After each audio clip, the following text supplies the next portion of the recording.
You heard Leslie say we've gone from a tenth of companies now to a fifth of companies that are, talking the talk about ESG. 2, 3, 4 years from now, you think we'll be at a half or 80%, Jay? Or like so many things, the pendulum swing. There's other pendulums that we've seen swing a certain way in recent years, as a lot of us have noted. I don't know whether this is in the same category or not. Is it inexorable and it's out of the tube and we just go to full ESG mania in 2 or 3 years? Or do we go back to maybe shareholder? A lot of people think that if you take care of shareholders and customers, the rest is going to take care of itself.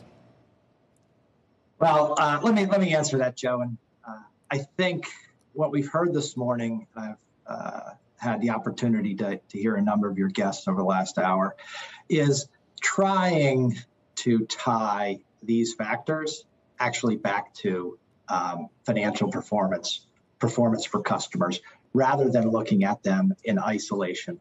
And what I would say is that's long overdue.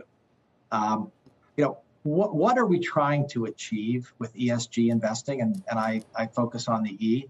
Are we trying to reward companies for having a good energy policy, or punish companies for not having a good energy policy? You want to feel good about who you're investing in? I'm talking about this from the retail investor's perspective. Are you trying to drive capital to one industry and away from another in order to affect energy policy, in order to change our energy mix?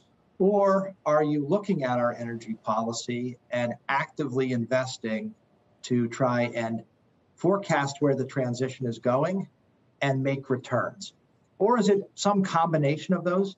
I think we've had a very muddled message to our retail investors when they pick an ESG product as to which one of those the manager is trying to achieve. So are we back to my question, are we at, and this is a Just Capital survey that we just saw, are we at maximum ESG, whatever you want to call it? Are we at the top right now? Or, as I said, we going from a tenth to a fifth? We going from a fifth to 100%?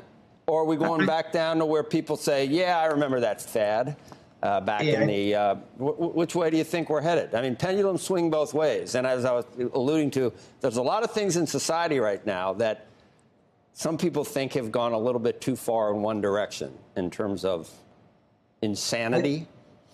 I think we're going to take a turn, Joe. I think the idea that e-investing applies to all companies across whatever index you want to choose, whether it's the S&P 500, the Russell 2000, like the Russell 1000, like Just Capital. There are a few industries that really have an impact on E. You would think that that's where we would focus. Why don't you want to talk about the S and G? I mean, if you saddle a company with solving all of the E and the S's and the G's, it's tough to be able to still do whatever it is they're trying to do. If you've got to... Yeah, it's not that I don't want to talk about them. I think lumping them together and trying to come up with a single score for those very different things and very different industries it really kind of flies in the face of both academic and a practical understanding of company performance over time. To try and rank a company on those scores on a combined basis and then allocate capital accordingly doesn't make a lot of sense to me. Look, active investing, trying to find alpha in our markets, involves a very deep dive on an idiosyncratic basis into so many factors. Lumping a few of them together, I really don't know people who do that and achieve what I would say is attractive returns over the long term.